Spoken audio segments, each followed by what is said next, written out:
నమస్కారం news 9 TV Telugu వార్తలకి స్వాగతం. పశ్చిమ ఆసియాలో మళ్లీ మంటలు రగులుతున్నాయి.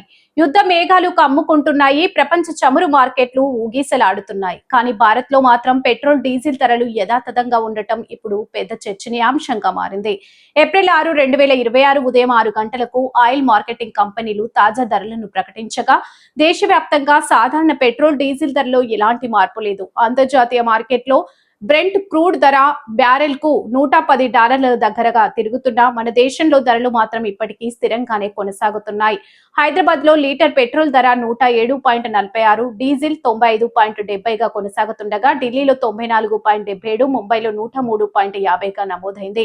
నగరానికో ధర, రాష్ట్రానికో ట్యాక్స్, ఇదే అసలు తేడా. మధ్య ప్రాచ్యంలో ఇరాన్, అమెరికా, ఇజ్రాయెల్ ఉద్రిక్తతలు మరింత పెరుగుతుండటంతో హోర్మోజ్ జలసంధి మీద ప్రపంచ దృష్టి పడింది. ప్రపంచ చమురు సరఫరాలో పెద్ద భాగం ఈ మార్గం గుండా ప్రయాణిస్తుండటంతో అక్కడ ఏ చిన్న అంతరాయం జరిగినా దాని ప్రభావం నేరుగా మన జేబుపై పడే ప్రమాదం ఉంది.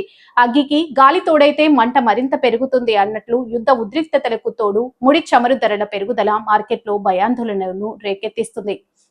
ఇక మరోవైపు ప్రైవేట్ ఇంధన కంపెనీలు మాత్రం ఇప్పటికే ధరల పెంపు బాట పట్టాయి. షెల్, నయార వంటి సంస్థలు పెట్రోల్ పై భారీగా ధరలు పెంచడంతో వాహనదారులు షాక్ కి గురవుతున్నారు. కొన్ని నగరాల్లో సాధారణ పెట్రోల్ 120 దాటినట్లు సమాచారం.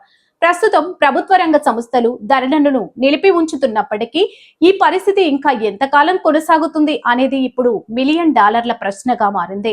మంట పడకముందే పొగ కనిపిస్తుంది అన్న సామెతలా రాబోయే రోజుల్లో సాధారణ పెట్రోల్ డీజిల్ ధరలపై పెరుగుదల సంకేతాలు స్పష్టంగా కనిపిస్తున్నాయి. ముడి చమురు ధరలు ఇదే స్థాయిలో కొనసాగితే IOCL, BPCL, HPCL వంటి సంస్థలపై భారీ ఆర్థిక ఒత్తిడి పడే అవకాశం ఉందని మార్కెట్ వర్గాలు చెబుతున్నాయి. మరి ప్రజలకు ఉపశమనం కొనసాగుతుందా, లేక త్వరలోనే పెట్రోల్ బంక్ వద్ద మరో షాక్ ఎదురవుతుందా?